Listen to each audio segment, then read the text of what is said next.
Here's a demonstration that will really get your students wondering what's going on. I have here 6 test tubes and a styrofoam cup half filled with water.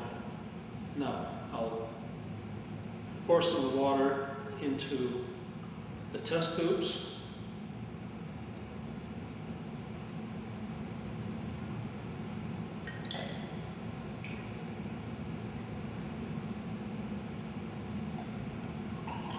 My goodness, what's going on here? Let's pour them all back in.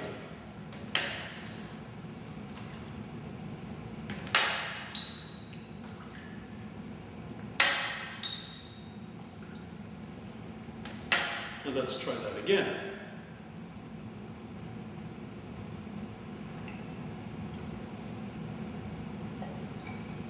Now we've got lemonade in them all.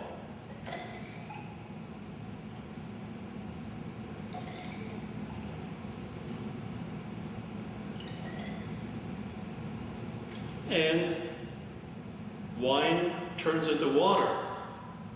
Well, let's put them all back in again.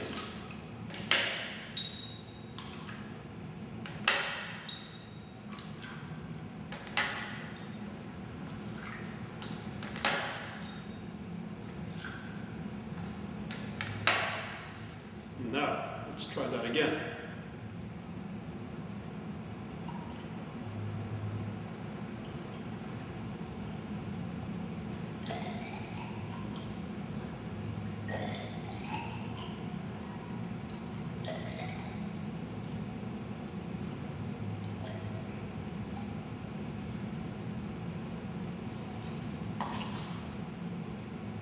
Well, there you have it.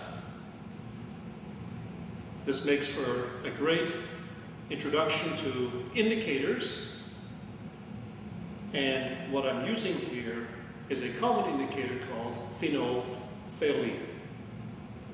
And as you can see, phenolphthalein turns pink under certain conditions, and the conditions that we need for that are basic conditions. The way this experiment is conducted is that I place some phenolphthalein in test tubes 2 and 4, and I put a small amount of, or 1 drop of sodium hydroxide in my styrofoam cup before filling that up with water, about half full. When I pour it into here initially, no color change. The phenolphthalein turns it pink. Then no color change. The phenolphthalein here turns it pink. The test tube here has some hydrochloric acid, which causes the pH to change from basic to acidic. The phenolphthalein is colorless under acidic conditions. And for the last one, I put a drop of sodium hydroxide in the test tubes beforehand. So you need to prepare the test tubes ahead of time. So 1 drop of sodium hydroxide in the styrofoam cup initially, 1 drop of sodium hydroxide in test tube 6. 3 drops of hydrochloric acid, all 1 mole per liter concentration.